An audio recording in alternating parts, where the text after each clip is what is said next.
Usai sebut Jokowi Fir'aun, viral video Cak Nun sebut Nahdliyin bukan NU dan tak peduli dengan ketua PBNU.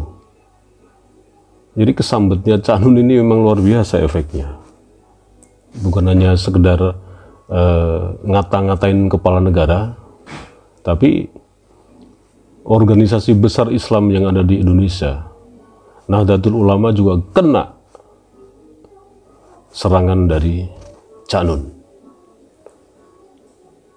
Bukan hanya ormas Islam gampang dibeli. Jadi Cak Nun ini menyebutkan bahwa ormas Islam ini gampang dibeli, sama seperti DPR dan pemerintah yang gampang disogok dan dikendalikan. Nah, dari potongan video-video tadi kan, ini munculnya sebelum video viral yang terkait dengan Bapak Jokowi, tapi sebelumnya ini memang Cak Nun itu sengaja membuat pernyataan di depan publik bahwa Nahdliyin itu bukan NU dan tak peduli dengan ketua PBNU. Nah, Cak Nun juga menyebut bahwa Nahdliyin beda dengan Nahdlatul Ulama, yang artinya begini, bahwa pemerintah juga jangan GR gitu loh. Nahdliyin yang sudah tumbuh populasinya di Indonesia kurang lebih sampai tahun 2021 itu ada sekitar 95 juta anggotanya. Nah, maksudnya Cak Nun itu adalah ketika ini PBNU itu, ini asumsi saya ya, katakanlah disogok pemerintah, ini anggotanya ini juga bisa seketika dia eksodus. Artinya organisasinya bisa disogok, bisa dilemahkan oleh pemerintah, tapi anggotanya Nahdliyin tidak bisa disogok. Ini kan satu propaganda lagi.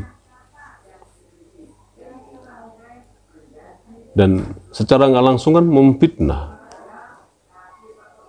ketua PBNU, Bapak Kiai Haji Said Agil Sirait.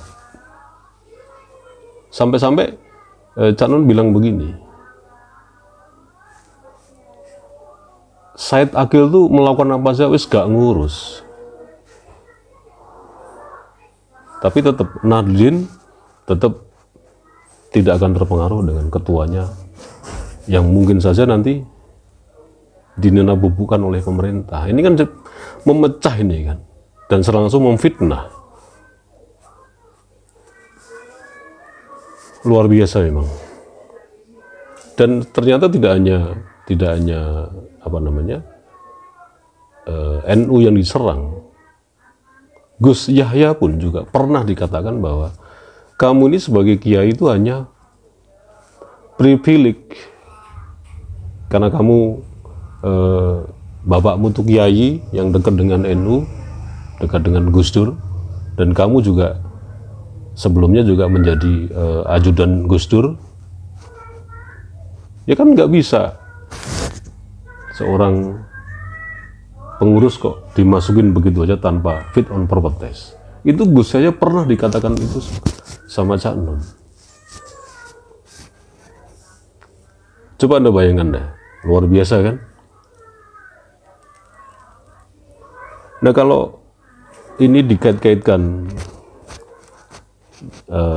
dengan kalkulasi yang nantinya juga akan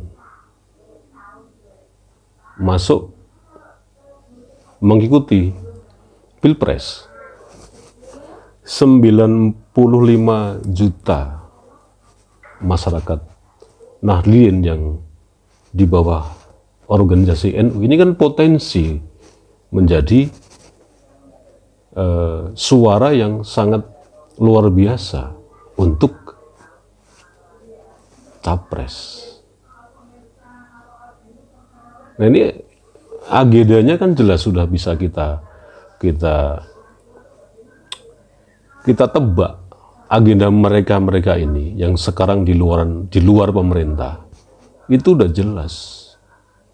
Dan saya meyakini big boy di luar sana, organisasi CEI itu perannya sangat luar biasa dan mulai start hari ini.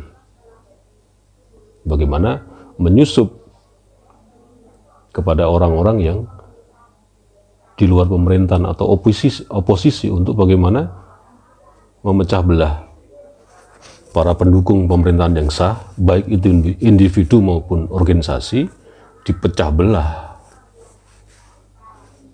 Nah, sasaran tembaknya adalah Jokowi. Jadi kalau menurut saya sebetulnya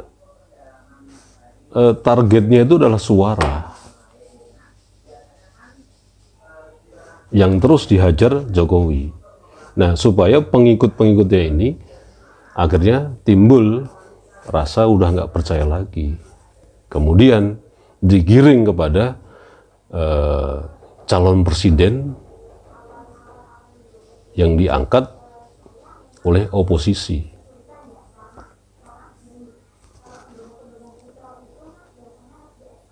Amerika hari ini itu sudah visinya atau targetnya itu tentang energi.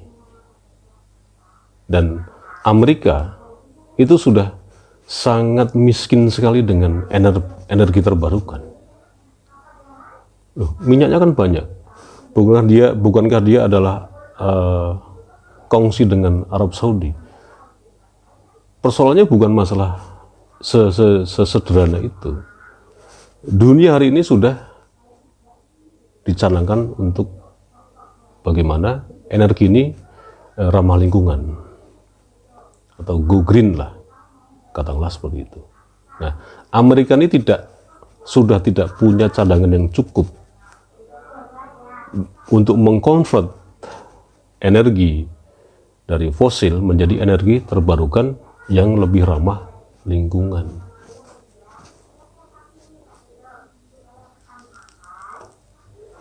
Sementara Pak Jokowi dalam agenda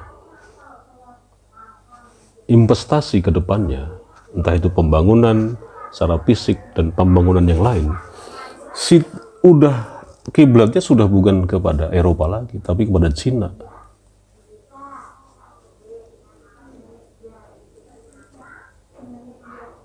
Kan jelas sudah kita sudah bisa menebak bagaimana Eropa ini sekuat tenaga setelah nanti lengsernya Jokowi, apa-apa yang sudah kemarin diambil oleh Jokowi kembali seperti Freeport dan yang lainnya, ini kan bisa diambil kembali oleh Amerika dan dikuasai lagi dengan perjanjian yang baru yang lebih mungkin lama lagi.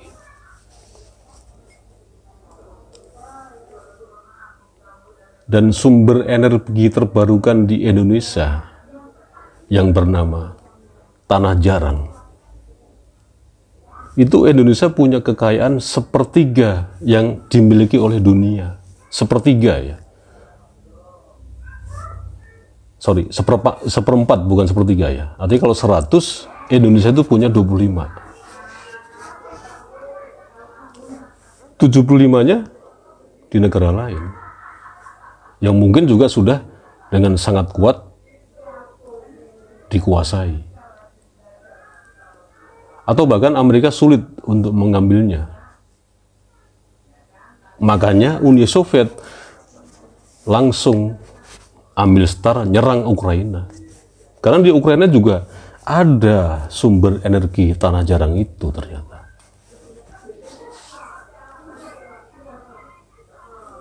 Kalaupun itu diasumsikan 75%, kan ketahui sendiri Amerika ini negara serakah. Ini baru asumsi loh ya.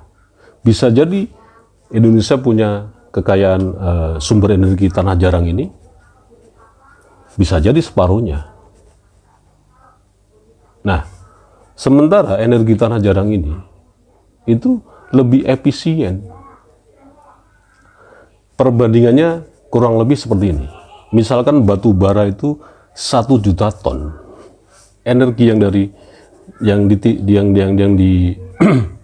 dihasilkan dari tanah jarang ini cuman 0, sekian persen. Atau energi yang lain selain batu bara, saya lupa ya.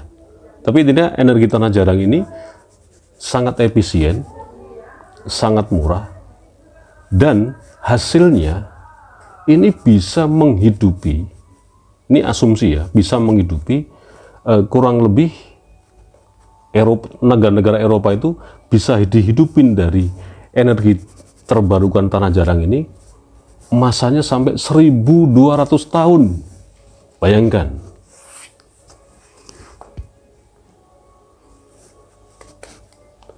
Makanya ada salah satu,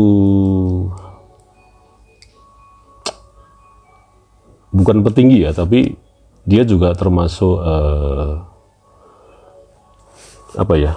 timnya Pak Jokowi, itu diutus ke luar negeri, saya nggak tahu di mana. Artinya di luar negeri itu banyak orang-orang Indonesia lah yang sudah jelas mempunyai informasi tentang energi terbarukan ini. Itu Jokowi setelah lengser, itu programnya agar dijaga. Jangan sampai yang menggantikan ini adalah dari kaum oposisi. Kalau nanti yang menggantikan ini adalah oposisi, Amerika bisa masuk kembali dan mengambil semua yang sudah diambil sekarang ini dengan susah payah oleh pemerintahan Jokowi. Dan sumber energi terbarukan itu mereka sudah ketahui semua, karena sudah mengirim, gampang ngomong nih ya istilahnya, saya ngomong CIA itu kadang-kadang agak ribet, mereka sudah ngirim telik sandi bagaimana dia mempetakan di mana sih sumber-sumber energi terbarukan tanah jarang itu. Mereka sudah punya petanya di Indonesia, wilayah-wilayah mana yang potensial memang punya sumber daya energi terbarukan itu.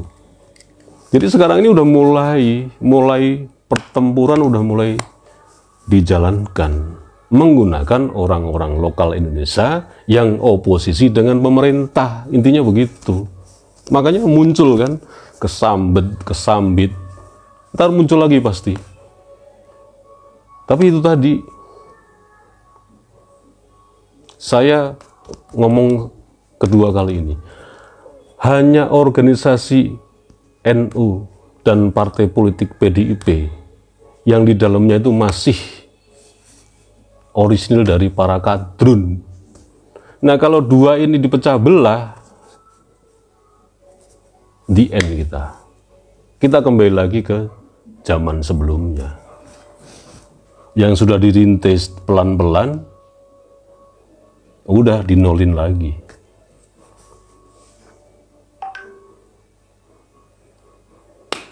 Sudah 13 menit. Wassalamualaikum warahmatullahi wabarakatuh.